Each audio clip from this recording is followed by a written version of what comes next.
Praise the lord. హల్లెలూయా. దేవునికి మహిమ కలుగును గాక. ఆమేన్. హల్లెలూయా. సో వాక్యంలోకి వెళ్దాం. చిన్న ప్రేయర్ చేసుకుందాం. ప్లీజ్ దయచేసి కళ్ళు మూసుకుందాం. క్లోజ్ యువర్ ఐస్ అండ్ బావ్ హెడ్. దయగల ప్రభా, మీకు వందనాలు. మరొకసారి మాకు ఇచ్చిన ఈ గొప్ప అవకాశంకి మీకు వందనాలు. మేము అది యూజ్ చేసుకోవడానికి సహాయం దయచేయండి. మమ్మల్ని బలపరచండి, నడిపించండి. నీ ఆత్మతో మమ్మల్ని సంధింపజేసింది ప్రభా. మరి నీ పక్షంగా నిలబడి ఉంటుండగా మీరు మాట్లాడండి. మీరు మాట్లాడితే మా బ్రతుకులు మార్పు చెందుతాయి. కాబట్టి నీ ఆత్మతో మమ్మల్ని నడిపించి మహిమ పొందుకోమని మీకే మహిమకంతా చెల్లిస్తూ నన్ను సమయాన్ని చేతికి అప్పగించుకుంటూ యేసే నామములో ప్రార్థన స్తుతించి అడిగి పెట్టుకుంటున్నాం తండ్రి. ఆమేన్. హల్లెలూయా. ఆమేన్. ఇక్కడ కొన్ని ఒక మాట ఇక్కడ చూద్దాం మనం. రియలైజేషన్ గురించి ఒకసారి మాట్లాడదాం. రియలైజేషన్ అని చెప్దాం అందరు కూడా. రియలైజేషన్ అనేది ఎప్పుడు వస్తుంది మనకి జనరల్గా? ఎప్పుడు వస్తుంది జనరల్గా? రియలైజేషన్ ఎప్పుడు రియలైజ్ అవుతాం మనం? తెలుసో తెలియకో, ఓకే, మనము కాని పని చేసినప్పుడు, లేకపోతే కానిది ఏదైనా సరే మనం చేసినప్పుడు తిరిగి మనము దానిని గ్రహించినప్పుడు మనం ఏమవుతాము?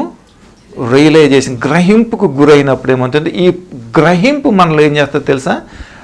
మనల్ని రిపేర్ చేస్తుంది అనుకుందాం. ఫర్ ఎగ్జాంపుల్ మనకు తెలుసు, మనకి మన లాంగ్వేజ్లో, ఓకే, మన లాంగ్వేజ్లో మాట్లాడుకోవటానికి ప్రయత్నం చేద్దాం. మనకు అర్థం అవ్వాలంతే ఎలా మాట్లాడుకున్నాం, రైట్? ఓకేనా? మనకి గ్రహింపు అనేది ఎప్పుడు వస్తుంది అంటే, అరే నేను అది చేశాను, అది నేను తప్పు చేశాను అనేది ఎప్పుడైతే మనకి అవగాహన దాని మీద వస్తుందో, గ్రహింపు అనేది మనకు వస్తుందో, ఆ గ్రహింపును బట్టి మనం ఏం చేస్తాం? తిరిగి కోల్పోయిన లేకపోతే తప్పిన మార్గముల నుంచి తిరిగి యథాస్థానంలోకి రావటానికి ఈ గ్రహింపు అనేది మనకి చాలా అవసరం పడుతుంది అంటారు. ఓకేనా? అయితే ఈ పూట రెండు విషయాలు, ఇద్దరు వ్యక్తుల గురించి మనం మాట్లాడుకుందాం. ఒకటి అపోస్తులుడైనటువంటి పౌలు గారి గురించి మాట్లాడుకుందాం మొదటగా. రెండవది మరి దావీదు గారి గురించి కూడా మాట్లాడుకుందాం. ఈ ఇద్దరు జీవితంలో రియలైజేషన్ అనేది వచ్చింది. అది ఎలా అంటే సడన్ రియలైజేషన్ అనేది వచ్చింది. అకస్మాత్తుగా గ్రహించటం అనేది జరిగింది. గ్రహింపు అనేది ఆల్మోస్ట్ అకస్మాత్తుగానే వస్తుంది, అవునా కదా? అరే నువ్వేంటని వాళ్ళు, నేను అలా చేశాను, అరే నేను ఎలా చేశానా అని ఏమవుతుంది? సడన్ రియలైజేషన్ అంట దాన్ని, అంతేనా? ఓకేనా? Sudden realisation. ఓకే, ఆ రకమైనటువంటి సడన్ రియలైజేషన్ ఇద్దరిలో వచ్చినాయి, కానీ డిఫరెంట్ ఆస్పెక్ట్స్లో వచ్చినాయి అన్నీ కూడా అనమాట. ఒక్కసారి దాన్ని మనము స్టడీ చేసుకొని దాని యొక్క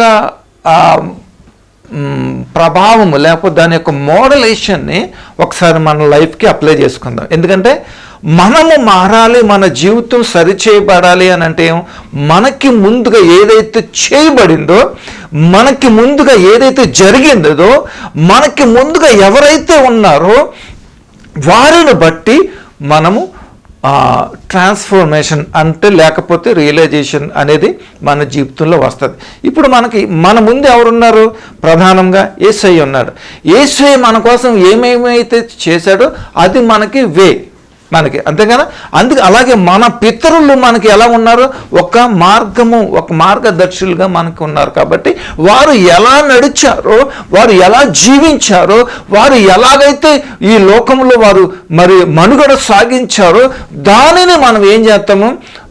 రోల్ మోడల్గా తీసుకుంటాం. వారు ఎవరిని బట్టి నడిచారో? ప్రభువును బట్టి, యేసుక్రీస్తుని బట్టి, ఆయనను బట్టి నడిచిన ప్రకారంగా మనం కూడా. అందుకని పౌలు గారు ఒక మాట అంటారు, నేను యేసుక్రీస్తుని పోలి నడుచుకున్నాను కాబట్టి మీరు కూడా నన్ను పోలి నడుచుకోండి అని అన్నాడు. అంటే మనకొక ఏమి ఇచ్చాడు దేవుడు? ఆయన పౌలు గారు ఏమి ఇచ్చాడు మనకి? ఒక మోరల్ లేకపోతే ఒక సిస్టమ్ లేకపోతే ఒక వే అనేది, ఒక ఎగ్జాంపుల్ అనేది మనకిచ్చాడు. దేనికి స్తోత్రం కలుగును గాక. ఒక చిన్న ఉదాహరణ చెప్తాను మీకు అర్థమవటం కోసం. ఇంట్లో చిన్నపిల్లలు ఉంటారనుకోండి, చిన్న పిల్లలు ఉంటారు కదా, వాళ్ళు ఏం చేస్తూ ఉంటారు? సాధారణంగా ఎక్కువ ఎవరితో స్పెండ్ చేస్తూ ఉంటారు? వాళ్ళు పేరెంట్స్తోనే స్పెండ్ చేస్తారు, అంతే కదా? అమ్మతోటి నాన్నతోటి స్పెండ్ చేస్తూ ఉంటారు. వాళ్ళు స్పెండ్ చేస్తూ చిన్న వయసులో బుడిబుడి అడుగుల్లో వేస్తున్నప్పుడే వాళ్ళు ఏం చేస్తుంటారో గమనించారు మీరు ఎప్పుడన్నా? వాళ్ళ మమ్మీ డ్రెస్ వేసుకుంటే ప్రయత్నం చేస్తుంది, వాళ్ళ డాడీ డ్రెస్ వేసుకుంటే ప్రయత్నం చేస్తుంది. చెప్పులు వాళ్ళ డాడీ చెప్పులు వేసుకుని నేడుతుంది. ఆరు చెప్పులు ఉండవా? ఆడు కొనవా చెప్పులు అంటాం కదా, ఆడికి 2-3 జతలు కొంటాం. ఆడికి అవి వేసుకోడాడు, వాళ్ళ డాడీ చెప్పులు వేసుకుంటాడు, వాళ్ళ మమ్మీ చెప్పు. మనం ఏమంటాం? ఒరే పడతావరా అంటే వాడు ఏం ఆలోచిస్తున్నాడో ఒకసారి గమనించండి. I'm like my father, I'm like my mother. నేను మా డాడీలా ఉండాలి అని అనుకుంటుంటాడు, నేను మా మమ్మీలా ఉండాలి అని అనుకుంటూ ఉంటాడు. అంటే ఆ డ్రెస్ వేసుకుంటే నా మమ్మీ అంత హైట్ అయిపోయినాడు. ఆ బుద్ధి వయసులోనే ఆడంత ఆలోచిస్తూ ఉంటుంటాడు. మీకు అర్థమైందా నా మాట? సో ఇక్కడ ఎప్పుడైతే దేవుని మూలంగా మనం ఉన్నామో మనం ఎలాగుంటామో తెలుసా? నేను కూడా దేవునిలా ఉండాలి. I'm like Jesus Christ. అలా అంటే జుట్టు పెంచుకొని గడ్డం పెంచుకొని కాదు నేను అన్నది. అర్థమవుతుందా? అలాంటి కండిషన్, అలాంటి ఉద్దేశంలో మనలో కాపీ రైట్ అంటారు అనమాట దాన్ని. అర్థమవుతుందా? అయితే ఈ పౌలు గారు మరి ఆయన జీవితంలో జరిగిన ట్రాన్స్ఫర్మేషన్ అనేది ఎలా ఉంటుందంటే ఒకసారి మనం చూద్దాం. అపోస్తుల కార్యాలు 9వ అధ్యాయంకి వెళ్తే మనం కొన్ని వచనాలు చూద్దాం. మొదటి నుంచి కొన్ని వచనాలు నేను చదువుతాను, మీరు గ్రహించండి అంతే. 9వ అధ్యాయం అపోస్తుల కార్యాలు 9వ అధ్యాయము 1 మొదటి నుంచి నేను చదువుతాను, మీరు జస్ట్ గమనించండి ఒకసారి. Page number 111. ఓకే, నేను చదువుతున్నాను.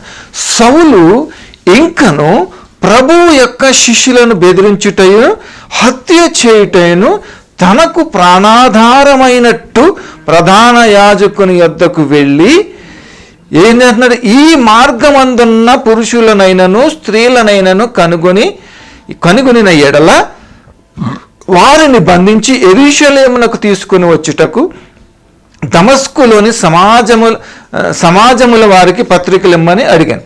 అతడు ప్రయాణము చేయించి దమస్కునకు వచ్చినప్పుడు అకస్మాత్తుగా ఆకాశం నుండి ఒక వెలుగు అతని చుట్టూ ప్రకాశించాను. ఇక్కడ ఒకసారి ఆగుదాం. ఇక్కడ ఏమంటున్నాడు? ఇక్కడ సౌలు ఇంకను ప్రభు యొక్క శిష్యులను బెదిరించుటకు చూడండి, యేసయ్య యొక్క అనుచరులు ఎవరైతే ఉన్నారో వారిని బెదిరించటానికి, వారిని హింసించటానికి, వారిని హత్య చేయటానికి, వారిని నాశనము చేయటానికి బహు ప్రీతి కలిగినటువంటి వాడుగా ఈ సౌలు ఉన్నాడు. ఇక్కడ గమనించినట్లయితే సౌలుకి దేవుడి గురించి తెలుసు, కానీ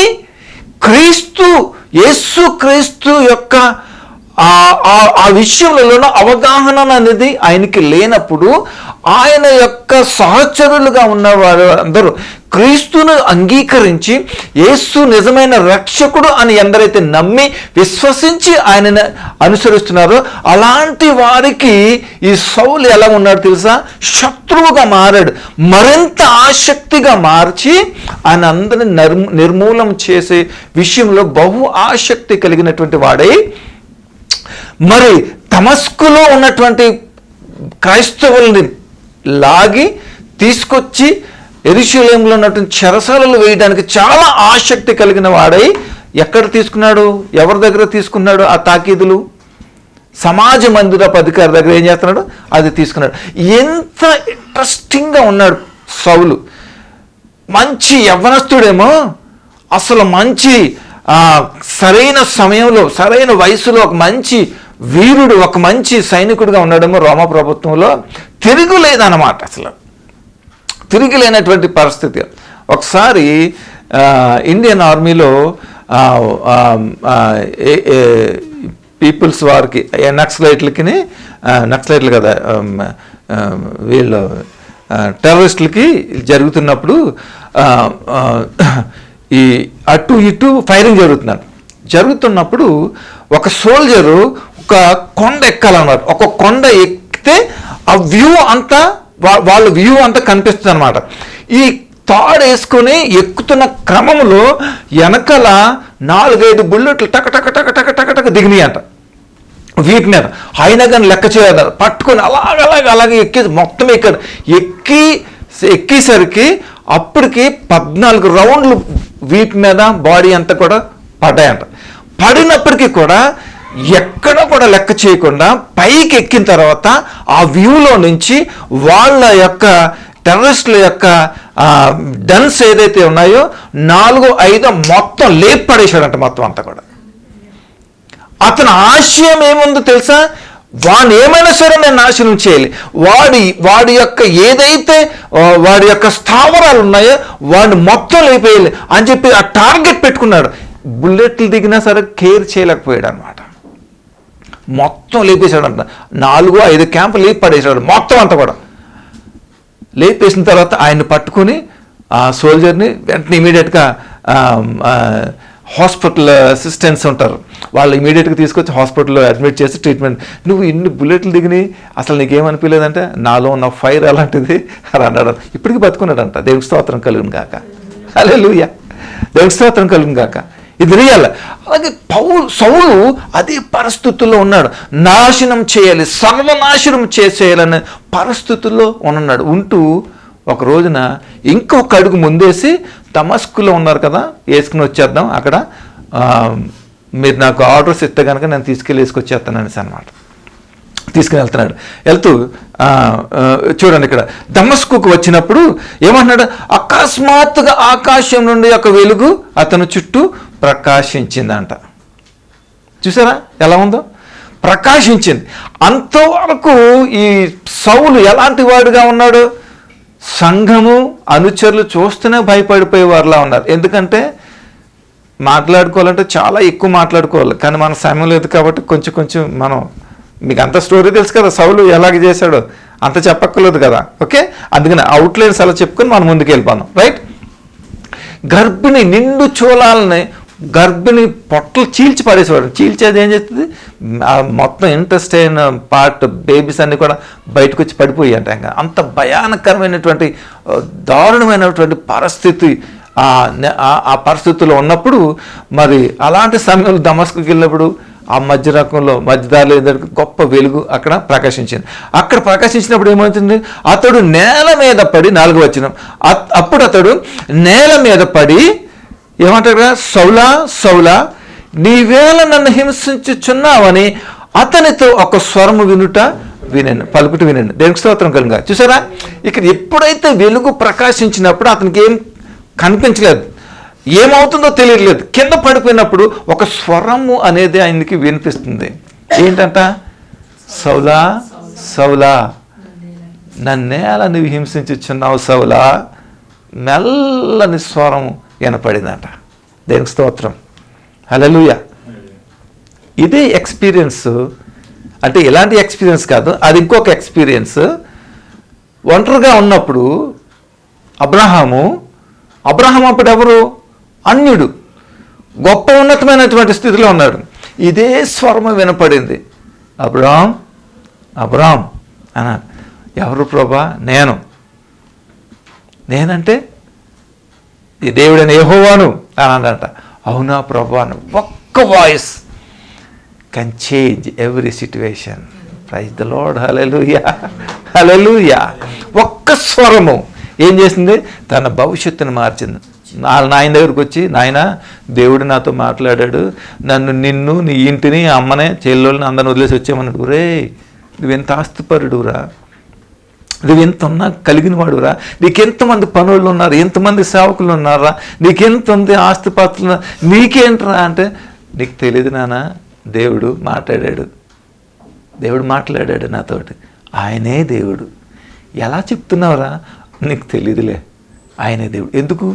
ఆ స్వరములో ఉన్నటువంటి శక్తి, ఆ స్వరములో ఉన్నటువంటి జీవము ఆయనని మార్చివేసింది. దేవునికి స్తోత్రం కలుగును గాక. ఆ మార్చడం ఎక్కడికి వచ్చిందో తెలుసా? ఈరోజు మనకు విశ్వాసం కావాలని అన్న చూస్తావా, దానికి తండ్రిగా చేసే హెడ్ ఆఫ్ ద ఫాదర్ అనమాట, ఫెయిత్కి అనమాట. దేవునికి స్తోత్రం కలుగును గాక. ఒక్క స్వరము నీ భవిష్యత్తును మారుస్తుంది. రియలైజేషనా కాదా చెప్పండి? గ్రహించాడా లేదా? ఇది దేవుని స్వరము అని గ్రహించాడా లేదా? గ్రహించాడు. ఇశ్రాయేలు ఆ పట్టణంలోనంట, ఆ పరిసర ప్రాంతం ఎక్కువ గొర్రెలు పెంపకాలు ఉంటాయి అక్కడ ఎక్కువ. ఓకేనా? ఈ కాపర్లు 4-5 కాపర్లు కలిసి ఒకేసారి గొర్రెలను తీసుకుని వెళ్తారంట మేపటానికి. కొండల మీద, వాళ్ళ కొండ పర్వతాల మీదే కదా మేపుతారంట.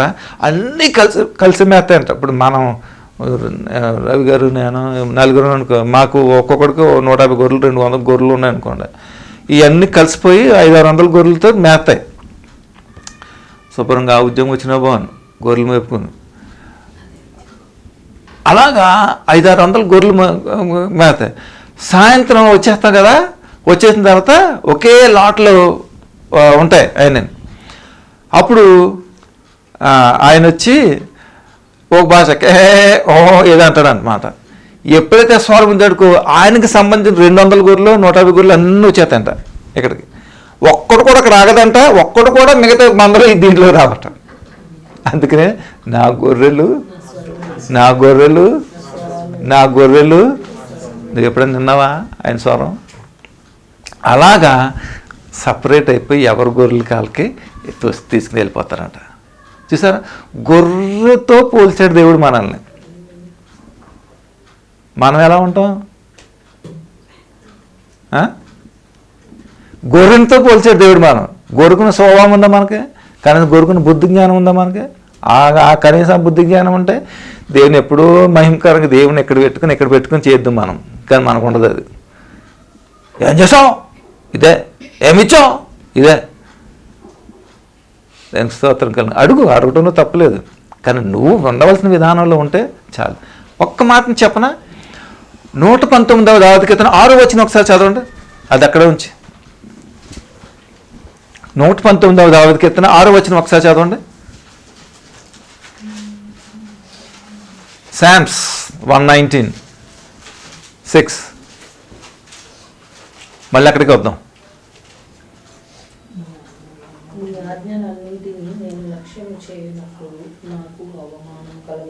ఏంటంటే నీ ఆజ్ఞలను నేను లక్ష్యము చేయనప్పుడు ఏంటంట? అవమానము కలగనేరదంట. ఎప్పుడు? ఇప్పుడు మనకి ఎందుకు అవమానం అవుతుందో తెలుసా? దేవుడి కారణం. నేను నమ్మాను, ఏం చేసావు అని అంటాం మనం. గొర్రె ఎలా ఉందా? అర్థమైందా? మనకన్నా గొర్రెలు శ్రేష్టం. ఆమెను చెప్పండి, ధైర్యంగా చెప్పండి. మనకంటే గొర్రెలే శ్రేష్టం. ఎందుకంటే ఇలా అమ్మా అంటే వచ్చేస్తుంది అదంతే పరిగెత్తుకొని. మనం గొర్రెలు కాదురా, మేకలం. హల్లెలూయా, కమాన్ హల్లెలూయా. చూడండి, అబ్రహాం ఎప్పుడైతే ఆ స్వరం విన్నాడో ఏం చేశాడు? లేదు నాయన, ఆయన నిజంగానే దేవుడు. ఒరేయ్, మన ఇంట్లో ఎన్ని దేవుళ్ళు ఉన్నారా? మనమే అమ్ముతున్నాం కదరా. కాదు నాన్న, ఆయన దేవుడు. ఎందుకు తెలుసా? మాట్లాడతాడు, వింటాడు, చూస్తాడు. ఈయన మాట్లాడ్డా చూడ్డా. ఆయన దేవుడు నాన్న. నేను పోతాను ఆయన, నన్ను వదిలే. ఒరే, నా మాట వినరా? లేదు నాయన, నేను పోతా. దేవుడు ఎక్కడ చెప్పండి, ఎక్కడికి పొమ్మంట, వెళ్ళిపోతా. అబ్రహాం ఎప్పుడు కూడా పలానా చోటకి వెళ్ళు అబ్రహాం అని అంటే, ప్రభా ఇటు వెళ్తానులే అని ఇప్పుడు అనలే. సరే ప్రభా, వెళ్ళిపోయాడు. అంతేకాని ప్రశ్నించేవాడు కాదనమాట. అందుకనే దేవుడు ఏం చెప్తాడో అది చేయటం ప్రయత్నం చేయండి. మన ఆలోచన, మన తలంపు, మన ప్లానింగ్ కంటే ఆయన ప్రణాళిక గొప్పది మన జీవితంలో అని చెప్తున్నాను. సో అలాగా ఎప్పుడైతే వెలుగు కమ్మి కింద పడ్డి స్వరం వినపడుతుందో, సౌలా సౌలా నువ్వు నన్ను ఎలా హింసించుచున్నావు సౌలా అంత. తర్వాత ఏమన్నాడు? తర్వాత పలుకుట వినను. అప్పుడు ఏమన్నాడు? ప్రభువా ఏమంటున్నాడు? ప్రభువా. అదేంటి స్వరమ వింటమేంటి, ప్రభువా అంటమేంటి? విచిత్రం లేదా? అక్కడ దావీదు అబ్రహాం ఏమంటున్నాడు? నువ్వు ఎప్పుడు ప్రభు అని అన్నాడు. అవునా? మరి ఇక్కడ కూడా ఏమన్నాడు? ప్రభువా. మరి ఈయనకి తెలియదు కదా, పరిచయం లేదు కదా యేసుక్రీస్తుతోటి. మరి అలాగా ఏమంటున్నాడు? ప్రభువా నువ్వు ఎవడు అన్నాడు. తర్వాత ఏమన్నాడు? నీవెవడమని అతనడుగా, నేను నీవు హింసించుచున్న యేసుని అని అంటున్నాడు. ప్రైజ్ లార్డ్, హల్లెలూయా. ఏమంటున్నాడు? నేను నీవు హింసించుచున్న యేసుని అని అంటున్నాడు. ఆ యేసు నేను పలకగానే ఏమని చూడండి, లేచి పట్టణంలోకి వెళ్ళుము, అక్కడ నీవు ఏమి చేయవలనో అది నీకు తెలుపబడినని ఆయనతో చెప్పాను. దేవునికి స్తోత్రం కలుగును కాక. చూసారా ఏమవుతుంది? ప్రభువా నువ్వు ఎవడవు, అదే రియలైజేషన్ అంటుంది. గ్రహింపు చెప్పండి, గ్రహింపు అని చెప్పండి. గ్రహింపు. నువ్వు గ్రహించావు అనుకో, ఆయన యొక్క ఉన్నతమైనటువంటి విధానాన్ని నువ్వు గ్రహించగలుగుతావు. అర్థమవుతుందా మీకు? నువ్వు గ్రహించాలి. చెప్పండి, నేను గ్రహించాలి అని చెప్పండి. వాక్యమును నేను గ్రహించాలి అని చెప్పండి. దేవుని యొక్క స్వరముని నేను గ్రహించాలి అని చెప్పండి. దేవుని యొక్క స్వరము నేను వినాలి అని చెప్పండి. అందుకనే చాలా మంది దైవజనులు ఏం మొత్తుకుంటారో తెలుసా? ఆయన స్వరమును వినండి, ఆయన స్వరమును వినండి, ఆయన స్వరమును వినండి. మనమేమో ఆయనతో మాట్లాడు, ఆయనతో మాట్లాడు కదా. ఆయన ఈ మాట్లాడాలనే ఇష్టపడతాడు. ఆయన మంచి ప్రేమికుడు. Is a true love God. తెలుసా ఆయన ప్రేమ అలాంటిది? నేను ఒక ఇన్సిడెంట్ జరిగింది. నేను నా వైఫ్ ఇంట్లో కూర్చొని మాట్లాడుకుంటున్నాను. నేను బయట ఉన్నాను, అంటే మా కిచెన్కి వరండా ఉంటుంది అనమాట. నేను బయట కనపడుతున్నాను. మా వైఫ్ ఏమో ఈ తలుపుకి గడపకి లోపల కూర్చుంది, నేను గడపకి బయట ఉన్నాను. మీకు అర్థమయ్యేలా చెప్పాలంటే చెప్తే బాగోదేమో కదా, చెప్పనులే. ఓకే, తర్వాత చెప్తాను పర్సనల్గా. ఓకేనా? అంటే ఎంత భయంకరంగా ఉందనేది చెప్పడం నా ఉద్దేశం, అంతకంటే ఇంకేం లేదు. సరే, ఎప్పుడైతే ప్రభువా నువ్వెవడు అని అన్నాడో దానిలో ఒక మార్పు వచ్చింది. ఏమన్నాడు దేవుడు? నువ్వు పలానా పట్టణానికి వెళ్ళు.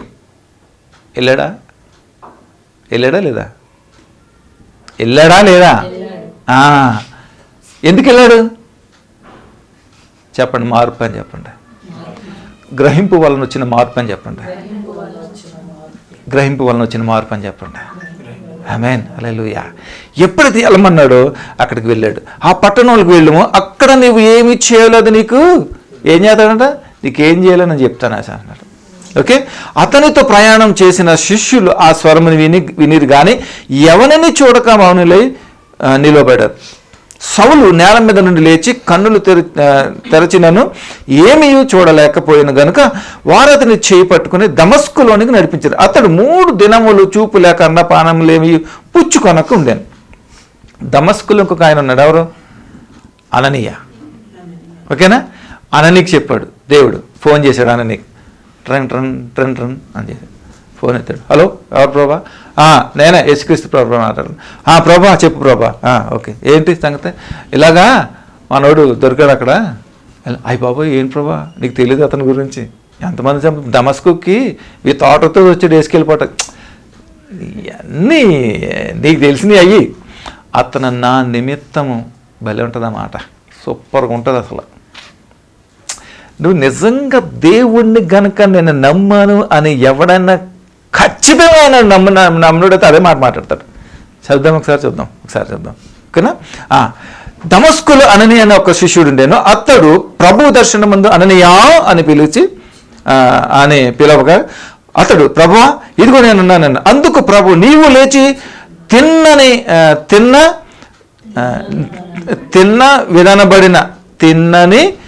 దనబడిన వీధికి వెళ్ళి యూదా అను వాని ఇంట తార్సు అనేటటువంటి సౌలు అను ఒకడు విచారింపు. ఇదిగో అతడు ప్రార్థన చేయుచున్నాడు. అతడు అననీయ అను ఒక మనుషుడు లోపలికి వచ్చి తాను దృష్టి పొందినట్లు అతని మీద చేతులుంచుట చూచున్నాడని చెప్పారు. అందుకు అననీయ, ప్రభువా ఈ మనుషుడు ఎవడో తెలుసా నీకు? యెరూషలేములో నీ పరిశుద్ధులకు ఎంతో కీడు చేయుచున్నాడనియు అతని గూర్చి అనేకుల వలన వింటిని.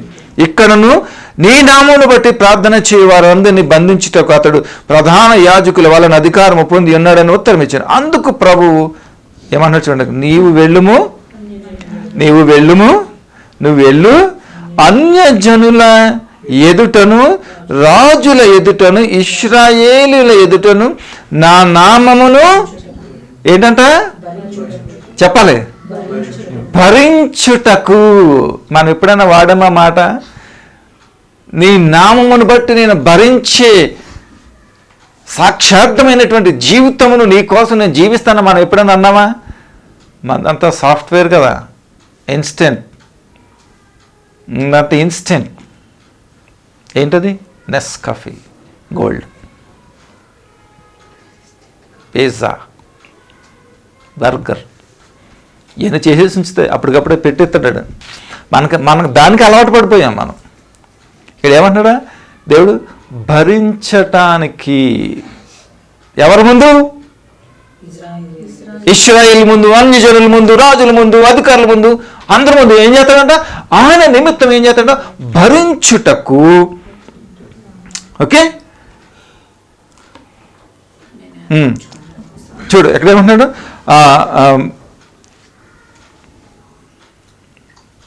భరించుటకు ఇతను నేను ఏర్పరచుకున్న సాధనమై ఉన్నాడు. దేవునికి స్తోత్రం కలుగును గాక. ఆమేన్, హల్లెలూయా. ఇతడు నా నామం కొరకు ఎన్ని శ్రమలు అనుభవింపవలను నేను అతనికి చూపుదునని అతనితో చెప్పాను. నాకు ఈ మాట చెబితే డాక్టర్ రవి గారు గుర్తొచ్చారు నాకు. డాక్టర్ రవి గారు డాక్టరేట్ ఆయనకు వస్తుంది ఖచ్చితంగా, వస్తుంది. అలాంటి వాళ్ళని ఎలా వాడాలి? సౌలు లాంటి ఎలా వాడాడు దేవుడికి బాగా తెలుసు. అలాంటి వాళ్ళని ఎలా వాడాలో తెలుసు. పేతులు లాంటి ఎలా వాడాలో తెలుసా? కత్తట్టును తిరిగివాడు.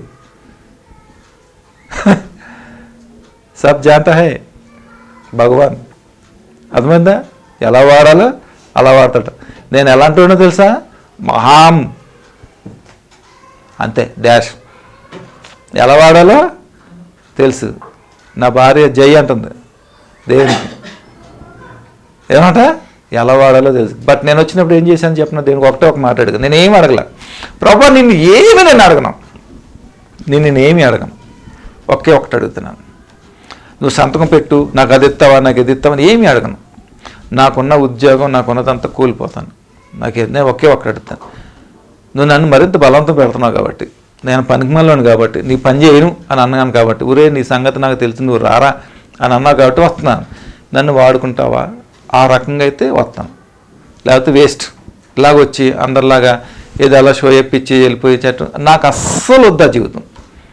నువ్వు నన్ను వాడుకుంటానంటే చెప్పు, నేను వస్తా. అది ఎంతవరకు తెలుసా? మరణమైనా సరే సంతోషం. నేను దానికి ఓకే అంటున్నాను. చేస్తావా అని అన్నాడు. రా అని అన్నాడు. అంతే, వచ్చాను. వాడుకుంటున్నాడు. దేనికి స్తోత్రం కలుగును గాక. ఆ స్పిరిట్ ఉంటేనే రావాలి దేవుని దగ్గర, లేకపోతే వద్దు, లేకపోతే వేస్ట్. ఓకేనా? చెప్పాను. అననీయ వెళ్ళి ఆయన ప్రవేశించి అతని మీద చేతులుంచి, సౌలా సహోదరుడా, నీవు వచ్చిన మార్గంలో నీకు కనబడిన ప్రభువైన యేసు నీవు దృష్టి పొంది పరిశుద్ధాత్మతో నింపబడినట్లు నన్ను పంపి ఉన్నాడని చెప్పాను. అప్పుడు అతని కన్నుల నుండి పొరల వంటివి రాలగా దృష్టి కలిగి లేచి బాప్తిస్మము పొందాను. దేవుని స్తోత్రం కలుగును గాక. ఏం పొందాడంట? తరువాత ఆహారం పుచ్చుకొని బలపడాను. దేవునికి స్తోత్రం కలుగుగా. పిమ్మట అతడు దమస్కులో ఉన్నటువంటి శిష్యులతో కూడా కొన్ని దినములు ఉన్నాడు. దేవుని మహిమ కలుగును గాక. హల్లెలూయా. దేవునికి స్తోత్రం. చెప్పండి ఏదోటి. చూసారా ఏ పని మీద వెళ్ళాడు అక్కడికి?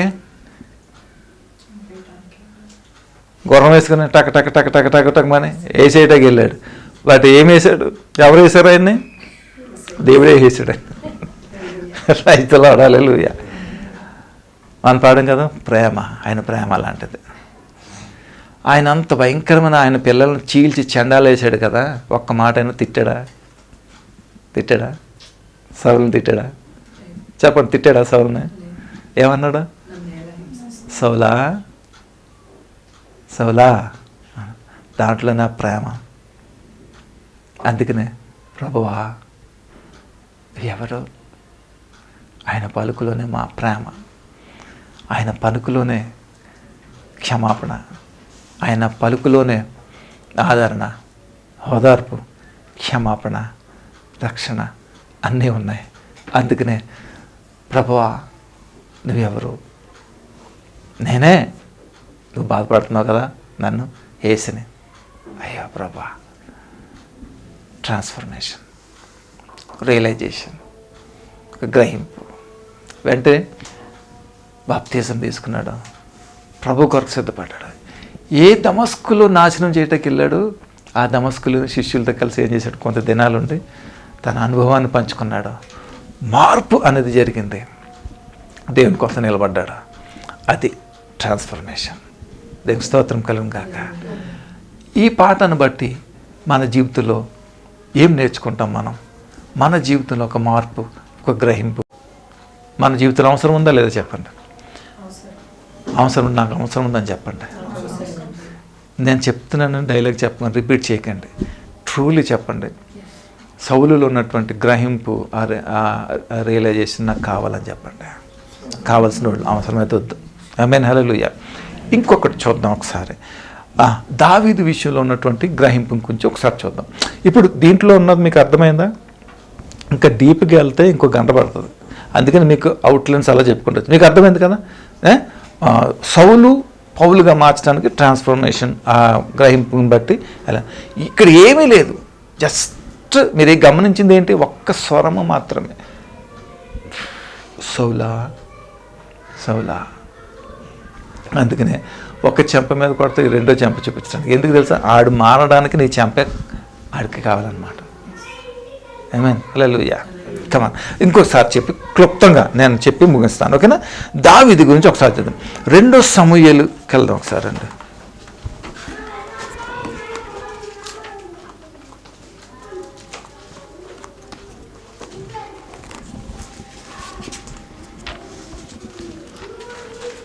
రెండో సమూయేలు గ్రంథం 12వ అధ్యాయం.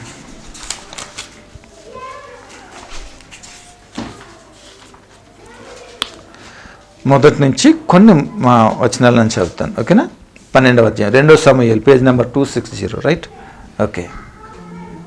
సమూయేలు. ఇక్కడ దావీదు గ్రహింపు ఎలాగొచ్చిందో చూద్దాం.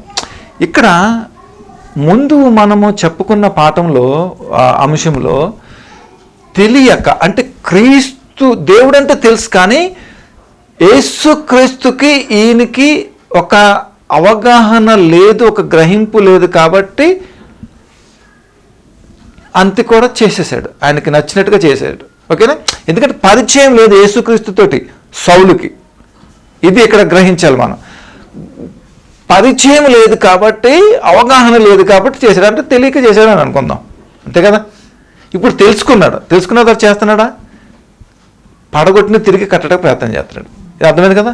ఇక్కడ సిచ్యువేషన్ ఏంటంటే తెలిసే చేస్తున్నాడు దావీదు విషయంలో. దావీదు ఇక్కడ రియలైజేషన్లో ఏంటంటే తెలిసే చేశాడు. దేవుడంటే తెలుసు, దేవుడితో పరిచయం ఉంది, దేవునితో మంచి స్నేహం ఉంది, అన్నీ ఉండి కూడా దేవునికి ఎగ్నెస్ట్గా చేశాడు. ఇక్కడ ఆ చేసిన దాంట్లో నుంచి రియలైజేషన్ అనేది ఇక్కడ మనం చూద్దాం ఒకసారి. అర్థమవుతుందా? ముందేమో తెలియక చేశాడు, ఇది తెలిసి చేసిన దాంట్లో ఉన్నటువంటి 2 రకాలుగా 2 విధానాల్లోంచి వచ్చినటువంటి రియలైజేషన్ ఒకసారి మనం గమనిద్దాం. అయితే చూద్దాం. 12వ అధ్యాయము మొదటి నుంచి నేను కొన్ని విషయాలు చెప్తాను. కావున యెహోవా నాతానును దావీదుని వద్దకు పంపించాడు. ఎందుకు పంపించాడు మీకు అర్థమైపోయి ఉంటుంది, ఓకేనా? అతడు వచ్చి దావీదుతో ఇట్లను, ఒకానొక పట్టణమందు 2 మనుషులు ఉన్నారంట. అడ్రస్లు చెప్పలేదు కానీ మామూలుగా చెప్పాడు. నువ్వు దావీదు దగ్గరికి వెళ్ళి నువ్వు మాట్లాడు అని అన్నాడు నాతాను ప్రవక్తను. వచ్చేమన్నాడంటే దావీదుతో అన్నాడు, ఒకానొక పట్టణములలో 2 మనుషులు ఉన్నారు, ఒకడు ఐశ్వర్యవంతుడు, ఒకడు దరిద్రుడు. ఓకేనా? మీకు అర్థమైందా? ఒకడేమో ఐశ్వర్యవంతుడు, ఒకడు దరిద్రుడు. ఐశ్వర్యవంతునికి విస్తారమైన గొర్రెలను గొడ్లను కలిగి ఉండెను. అయితే ఆ దరిద్రునికి తాను కొనుక్కొనిన ఈ యొక్క చిన్న ఆడు గొర్రె పిల్ల తప్ప మరి ఏమీ లేకపోయాను. వాడు దానిని పెంచుకొనుచుండగా అది వాని యొద్దను వాని బిడ్డల యొద్దను ఉండి పెరిగి వాని చేతి ముద్దలు తినుచు వాని గిన్నెలోనిది త్రాగొచ్చు వాని కౌగిట పండుకొనుచు వానికి కుమార్తె వలె ఉండెను. అట్లుండగా మార్గస్థుడు ఒకడు ఐశ్వర్యవంతుని యొద్దకు వచ్చాను. అతడు తన యొద్దకు వచ్చిన మార్గదర్శిని ఆయుత్తము చేయుటకు తన గొర్రె పిల్లలో కానీ గొడ్లలో కానీ దేనిని ముట్టనల్లక ఆ దరిద్రుని గొర్రె పిల్లను పట్టుకొని తన యొద్దకు వచ్చిన వారిని ఆయుత్తము చేశాను. ఇక్కడ మీకు ఏమర్థమవుతుంది ఈ మాట చదివినప్పుడు? ఇక్కడ మీకు ఈ మాట చదివినప్పుడు మీకు ఏమర్థమవుతుంది? ఇక్కడ చూడండి, ఒకడు ఐశ్వర్యవంతుడు. దావీదుతో ఏమన్నాడంటే ఒక పట్టణంలో 2 ఉన్నారు ఐశ్వర్యులు. ఒకడు విస్తారమైనటువంటి గొర్రెలు గొడ్లవాడు ఉన్నాడు, ఒకడైతే దరిద్రునికి కనుగొనిన ఒక చిన్న గొర్రె పిల్ల తప్ప మరి ఏమీ లేకపోయాను అనేసి అన్నది. ఈ స్టోరీ మీకు తెలుసు కదా, అర్థమవుతుందా? ఎవరు అతను ఎవరు? ఎవరు అతను?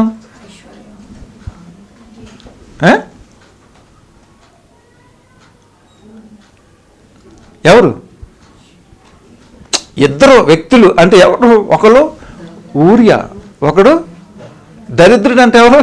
చిన్నోడు ఊరియా, ధనికుడు దావీదు. అంటే అతను కొన్నటువంటి ఒక చిన్న గొర్రె పిల్ల అంటే వైఫ్గా తీసుకుందాం మనకు అర్థం అవడానికి. ఓకేనా? ఎంతగా వర్ణించాడు చూసారు ఇక్కడ. తనకున్న ఒకే ఒక చిన్న గొర్రె పిల్ల, తనలోనూ తాగుతున్నాడు, తన కవుగిట్లో ఉన్నాడు, తనతో తాగుతున్నాడు, తనతో తింటున్నాడు, తనతో ఉన్నాడు. ఇంత అన్యోన్యంగా ఉంటున్నటువంటి చిన్న కుటుంబం అది. చిన్న కుటుంబం అది, ఒక నమ్మకమైన కుటుంబం అది. పైగా ఈ ఊరియా ఎక్కడున్నాడు? ఎవరి దగ్గర ఉన్నాడు? దావీదుకి నమ్మకస్తున్నటువంటి శిష్యుడుగా ఉన్నాడా లేదా? అలాంటి పరిస్థితుల్లో ఎలా మార్గదర్శకుడు అంటే మార్గదర్శకుడు ఎక్కడ మార్గదర్శకుడా? ఎక్కడ మార్గం చేస్తున్నాడు ఆయన? రాజులు యుద్ధము చేయు కాలం అది.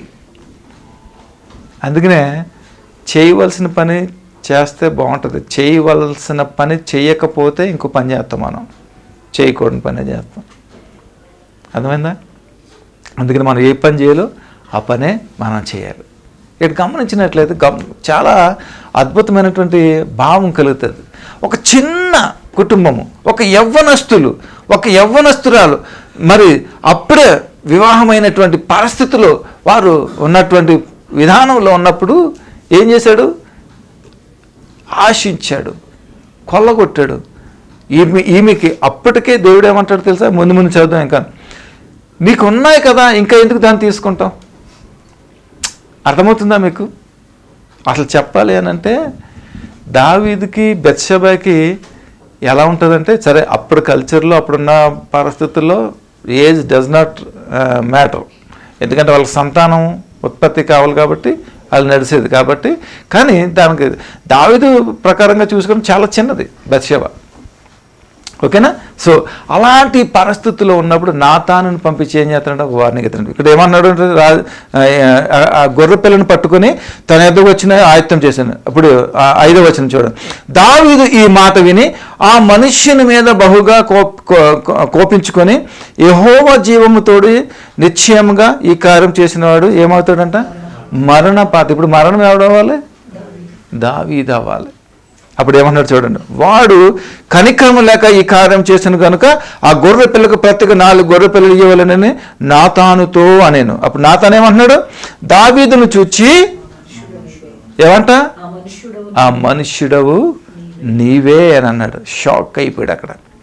ఇశ్రాయేలీల దేవుడనే యెహోవా సెలవిచ్చినదేమనగా, ఇశ్రాయేలీల మీద నేను నిన్ను రాజుగా పట్టాభిషేకం చేసి సౌలు చేతిలో నుండి నేను విడిపించి నీ యజమానుని నగరం నీకు అనుగ్రహించి నీ యజమానుని స్త్రీలను నీ కౌగిట చేర్చి ఇశ్రాయేలు వారిని యూదా వారిని నీకు అప్పగించి ఇది చాలదా నీవు అనుకునే ఎడల నేనే మరీ ఎక్కువగా నీకు ఇచ్చిండను కదా. అనేక మంది ఉన్నారు కదా, ఉన్నారు కదా, నీకు అది సరిపోతే నేను ఇంకా ఇద్దాను కదా, కానీ నువ్వు ఎందుకు ముట్టావు? అందుకనే దీనులు దరిద్రుల ఎడల చాలా జాగ్రత్తగా ఉండాలి. ఎందుకంటే దేవుడు వారి పక్షంగా ఉంటాడు. నీకు చేతనైతే సహాయం చేయి, కీడు చేయటకి ఇబ్బంది ఎప్పుడు కూడా చేయకు. కీడు చేసావా, ఎవరు కీడు చేసినట్టు అవుతావు నువ్వు? సాక్షాత్తు వానికి మేలు చేసావు, మనకి ఎవరికి మేలు చేసావు? దేవునికి స్తోత్రం కలుగాక. అది గ్రహించాలి. అందుకని దీనులు దరిద్రుల పట్ల చాలా జాగ్రత్తగా ఉండాలి. విధవరాండ్ర పట్ల చాలా జాగ్రత్తగా ఉండాలి. వాళ్ళందరూ అంటే ఎవరు పడితే వాళ్ళు కాదు, వాళ్ళు దేవుని సముఖంగా ఉన్నవారు మాత్రమే. అంతే. దేవునికి స్తోత్రం కలుగాక. ఆమేన్. హల్లెలూయా. ఒక చక్కటి అందమైనటువంటి కుటుంబం, ఒక చిన్నటి పిల్లల కుటుంబం, దాంట్లో ఏం చేశాడు? చాలా చేయకూడనటువంటి పని చేశాడు. దేవుని యొక్క ఉగ్రత ఎప్పుడైతే వచ్చిందో, ఎప్పుడైతే నాతానుని ఎప్పుడైతే మరి దావీదు దగ్గర పంపించాడో, దావీదు ఏం చేశాడు? వెంటనే చూడండి ఒకసారి.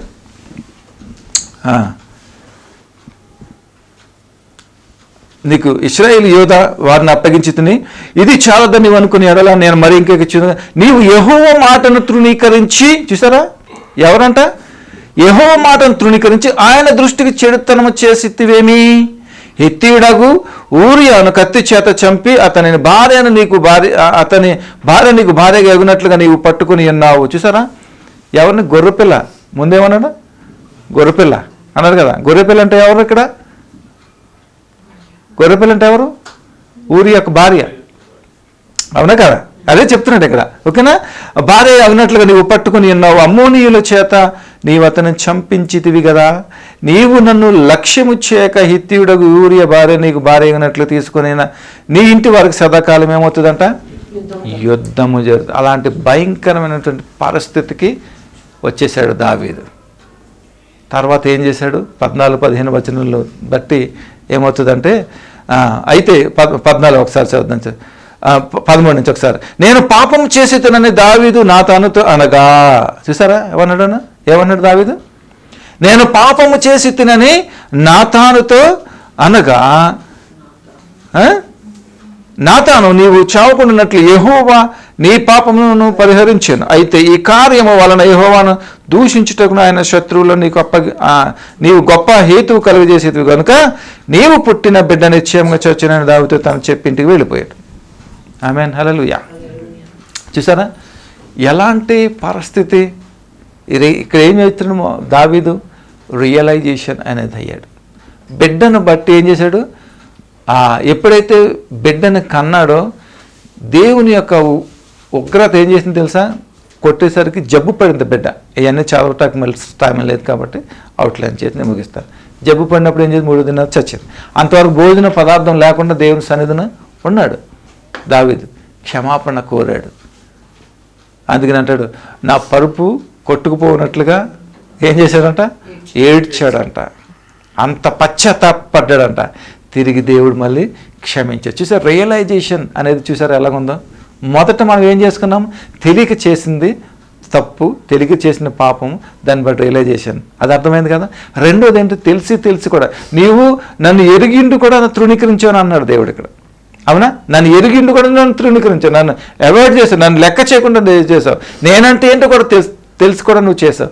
అందుని బట్టి నేను నిశ్చయముగా నీ ఇంట్లో ఏం చేస్తాడంటే యుద్ధములు జరుగుతాయి అన్నమాట. అవి చదివితే ఇంకా చాలా భయంకరంగా. నీ భార్యలు అందరూ ఎవరు చేస్తారో తెలుసా? పరులు చేతికి అప్పగిస్తానన్నాడు. చదవనాదంతా కూడా చదవనా? మీరు చదువుకోండి తర్వాత, ఓకేనా? మీరు చదువుకోండి అవన్నీ కూడా. 12 అధ్యాయం మొదటి నుంచి 13 వచనాల వరకు మీరు చదువుకుంటే మీకు క్లియర్గా అర్థమవుతుంది, ఓకేనా? ఎప్పుడైతే జరిగిందో ఖచ్చితంగా తన కుమారుని అబ్షాలోము బట్టి ఏం చేశాడు? అదంతా కూడా జరిగింది. నేను ఒక మాట చెప్తాను. ఈ మాటను బట్టి దేవుడు మనల్ని క్షమిస్తాడు. మనం ఏదైనా పాపం చేసామనుకో దేవుడు మనల్ని క్షమిస్తాడు, ఖచ్చితంగా క్షమిస్తాడు. కానీ దాని పర్యవసానం ఖచ్చితంగా అనుభవించాల్సిందే. ఇది మాత్రం వాస్తవం. దాన్ని మాత్రం తప్పించుకోలేవు, అస్సలు తప్పించుకోలేవు. నా జీవితంలో ఒకసారి సేవకు వచ్చి నేను వెనక్కి వెళ్ళిపోయాను. నా వల్ల కాదు, నేను చేయలేను అని చెప్పి ఉద్యోగానికి వెళ్ళిపోయాను. ఉద్యోగానికి వెళ్ళిపోయాను. మళ్ళీ కొంతకాలం పనిచేసేసరికి దేవుడు అన్నాడు, సింపుల్గా మాట్లాడాడు, నీకు అయ్యొద్దు, నువ్వు వచ్చేసాయి, ఇంటికి వెళ్ళిపో అని అన్నాడు. అప్పుడు నేను జార్ఖండ్లో ఉన్నాను, మంచి పొజిషన్లో ఉన్నాను. అప్పుడు నేను సరే వచ్చేసాను. ఇంటికి వచ్చేసిన తర్వాత నేను దేవుడికి చెప్పి వెళ్ళాను. నేను ప్రభా, నాకు ఉద్యోగం కావాలి, నాకు సేవ వద్దు, నేను చేయలేను, నన్ను చాలా కష్టంగా ఉంది, నేను భరించలేని బాధలు అని చెప్పేసి వెళ్తే ఉపవాసం ఉండి 7 దినాలు అప్పుడు నాకు ఉద్యోగం వచ్చినప్పుడు నేను వెళ్ళినాను. అలా వెళ్ళినందుకు 9 సంవత్సరాలు నన్ను ఏం చేశాడు తెలుసా? పనిష్మెంట్ ఇచ్చాడు. పనిష్మెంట్ నన్ను కొట్టలేదు, తిట్టలేదు, నా ప్రార్థనకు జవాబు లేదు, నాతో మాట్లాడలేదు, నాతో ఇంటరాక్ట్ అవ్వలేదు, ఏం లేదు. 9 సంవత్సరాలు చచ్చిపోయిన శవంలాగా ఉన్నాను అంతే. ఒక మాటలో చెప్పాలంటే చచ్చిన శవంలా పడి ఉన్నాను అన్నమాట 9 సంవత్సరాలు. 9 సంవత్సరాల తర్వాత మళ్ళీ మొదలెట్టాడు. నేను పరిహారం అనుభవించానా లేదా? పరిస్థితి అనుభవించి 9 సంవత్సరాలు అంటే ఏళ్ళకోవాలి మా జీవితంలో. దాదాపు 10 సంవత్సరాలు అంటే ఏళ్ళకోవాలి మా జీవితంలో. ఎంత టైం వేస్ట్ అది. అప్పుడు చాలామంది సేవకులు నాకు ప్రార్థన చేసినప్పుడు అనేవారు, నువ్వు కోల్పోయావు, నువ్వు లేకపోతే ఒక ఉన్నతమైన స్థితిలో ఉండవలసినాడు, ఈ స్థితిలో ఉన్నావు ఏంటి అని ప్రొఫెసర్ చెప్పేవారు నా గురించి. చాలా బాధపడ్డాను నేను, చాలా బాధపడినప్పుడు ఒక ఉన్నతమైనటువంటి సంఘానికి నేను వెళ్ళినప్పుడు నేను అడిగాను, ప్రభా ఏంటి ప్రభా నేను అంత కోల్పోయిన నా పరిస్థితి ఏంటంటే, you don't worry my child, నువ్వు ఏది కోల్పోయో డబుల్ నీకు ఇచ్చేస్తాను అన్నాడు. దేవునికి స్తోత్రం కలుగును గాక అని అనుకున్నాను. నా దేవుని సమయాన్ని వేస్ట్ చేశానా లేదా నేను 9 సంవత్సరాలు, అదొక 3 సంవత్సరాలు, నా దగ్గర 13-14 సంవత్సరాలు దేవుని సమయం వేస్ట్ చేశానా లేదా, నేను దేవుని బాధ పెట్టానా లేదా, ఆయన రాజ్యవ్యాప్తి కోసం నేను ఆయన్ని నష్టం చేశానా లేదా నేను. అందుకనే చాలా జాగ్రత్తగా ఉండాలి మనం దేవుని సన్నిధిలో, దేవుని యొక్క ఉద్దేశాన్ని బట్టి. ఆమేన్, హల్లెలూయా. అర్థమవుతుందా? ఒక్క మాట చెప్పి మనం క్లోజ్ చేసుకుందాం, ఓకేనా? యాకోబు రాసిన పత్రిక ఒకసారి వెళ్దాం. అర్థమవుతుందా మీకు?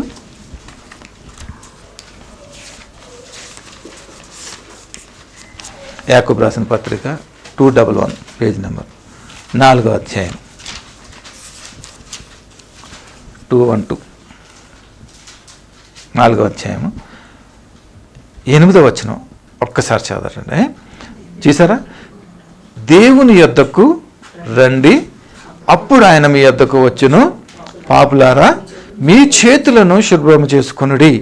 ద్విమనస్కులారా, మీ హృదయములను పరిశుద్ధపరచుకొనుడి.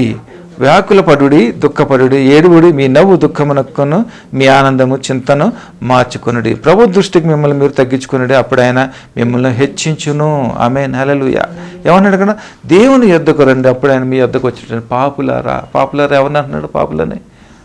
కత్తితో పొడితే పాపం కాదు, లేకపోతే ఒక మోసం చేత పాపం కాదు, అతిక్రమము. ఇందాకేమన్నాడు దేవుడు? నువ్వు నన్ను అతిక్రమించావు అని అన్నాడు దేవుడు ఇందాక దావీదుతో అన్నాడు కదా. నన్ను తృణీకరించావు అన్నాడు లేదా? అదేమైంది? పాపమైంది. అలాగే మనము మన జీవితంలో ఏదైతే అతిక్రమం ఉన్నాయో అవన్నీ విడిచిపెట్టి దేవుని దగ్గరికి నిందారాత్రిగా వద్దాము. మన జీవితంలో ఏమైతే రియలైజేషన్ అయితే కావాలో, 2 రకాలైనటువంటి 2 విధాలైనటువంటి 2 అనుభవంతో కూడినటువంటి రియలైజేషన్ ఏదైతే ఉందో, మనకి ఆ రెండిట్లో ఏది అవసరమో ఆ రియలైజేషన్ మనకు తీసుకొద్దాం. దేవుడు ఈ మాటను మన జీవితంలోకి మార్చుకుంటామని మన ముందుకు తీసుకొచ్చాడు. కాబట్టి మనం మార్చుకొని మనం సిద్ధపడతాం, దేవునికి ఇష్టలుగా చేద్దాం. అటు కృపా సహాయం దేవుడు మనకందరూ తోడే నడిపించును కాక. ప్రార్థన చేసుకుందాం. ప్రభా, మీకు స్తోత్రాలు, ఇంతవరకు మాతో మాట్లాడినందుకు కృతజ్ఞతలు. నాయనా, ఈ మాటలు బట్టి మమ్మల్ని దీవించండి, సరిచేయండి. నేను మమ్మల్ని నడిపించి మహిమ పొందుకోమని ప్రభా, వినిచిన ప్రతి బిడ్డలను పేరు చెప్పిన దీవించి ఆశీర్వదించి నడిపించి నీ నామాన్ని మహిమపరచుకోమని, మీకే మహిమ ఘనత ప్రభావం చెల్లించుకుంటూ యేసయ్య నామంలో ప్రార్థన స్తుతించి అడిగి వేడుకుంటున్నాం తండ్రి. ఆమేన్, ఆమేన్.